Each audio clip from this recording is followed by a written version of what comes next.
Hello అండి, this is Roja Vijay creations. నేను మీకు ఈ వీడియోలో ఏం చెప్దామనుకుంటున్నానంటే కొబ్బరి రవ్వ లడ్డు ఎలా చేయాలో చెప్దామనుకుంటున్నానండి. అది కూడా స్పెషల్గా మా ఆడపడుచు మా కోసం కొబ్బరి రవ్వ లడ్డు తయారు చేసింది.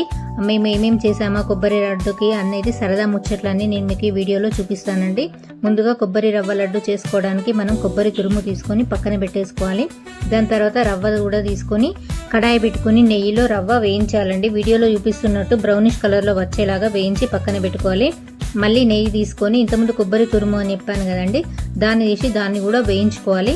క్వాంటిటీ ఎక్కువగా ఉంటే కొంచెం కొంచెం తీసుకుంటూ వేయించుకోవాలి. మాది ఇక్కడ క్వాంటిటీ ఎక్కువ కాబట్టి కొంచెం కొంచెం తీసుకుంటూ వేయిస్తున్నాము. వీడియోలో చూపిస్తున్నట్టు మెల్లిమెల్లిగా కలపండి, లేకపోతే అది మొత్తం అడుగంటుకుని మాడిపోతుంది. అలా మాడకుండా ఉండాలంటే మీరు కలుపుతూ ఉండండి.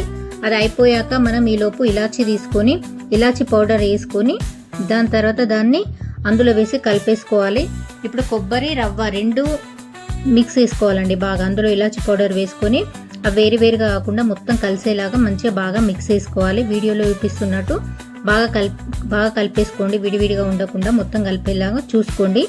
దాని తర్వాత మనం డ్రై ఫ్రూట్స్ ఉంటాయి కదండి, కిస్మిస్, బాదం, కాజు లాంటివి, వాటిని కాజు బాదం చిన్న చిన్న పీసెస్గా కట్ చేసుకొని పక్కన పెట్టేసుకోవాలి. కిస్మిస్లు మనం నెయ్యి వేసి దాంట్లో బాగా ఫ్రై చేసుకోవాలండి. ఫ్రై చేసుకొని దాన్ని కూడా మనం పక్కన తీసేసుకోవాలి. తీసుకున్న తర్వాత నెక్స్ట్ మనం కడాయి పెట్టేసి దాంట్లో షుగర్ ఉంటుంది కదండి, 1 కప్ పౌడర్కి 1 కప్ షుగర్ తీసుకోవాలి.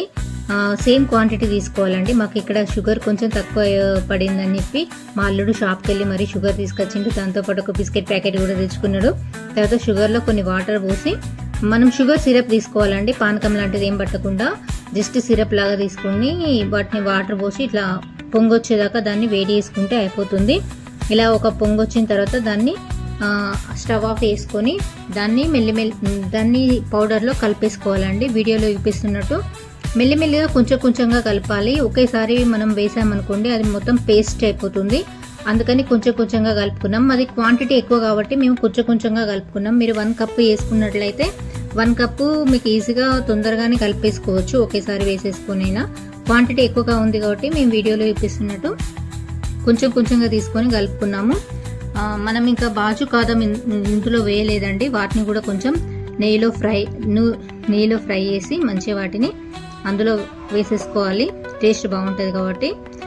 ఈ కొబ్బరి రవ్వ లడ్డూలు చేయాలన్నది మా ఆడపడుచు ఐడియా అండి. మాకెవరికి ఇలాంటి ఐడియా రాలేదు. కొబ్బరి వేస్ట్ అయిపోద్ది, అది కూడా ఎండు కొబ్బరి వేస్ట్ అయిపోద్ది, లడ్డూలు నేను చేస్తా అని చెప్పి తనే మా కోసం చేసింది. నిజం చెప్పాలంటే లడ్డూలు మాత్రం చాలా టేస్టీగా ఉన్నాయి, నాకైతే చాలా బాగా నచ్చాయండి. అలా మేమందరం ఆ రోజు సరదాగా లడ్డూలు క్వాంటిటీ ఎక్కువ కాబట్టి నలుగురం కూర్చొని లడ్డూలు వేస్తూ ఉన్నాం, ముచ్చట్లు పెట్టుకుంటూ. నీ లడ్డు ఎలా ఉంది, నా లడ్డు ఎలా ఉంది అని చెప్పి చేసుకున్నాం. కాకపోతే అందరికంటే నాదే చిన్న లడ్డు వచ్చిందండి. అందరు బాగానే వేశారు. అలా ఆ రోజు మొత్తం మేము సరదాగా చాలా ఆనందంగా గడిపాము. నా వీడియో కనుక మీకు నచ్చినట్టయితే లైక్, షేర్, సబ్స్క్రైబ్ మర్చిపోకండి. Roja Vijay creations. Bye bye.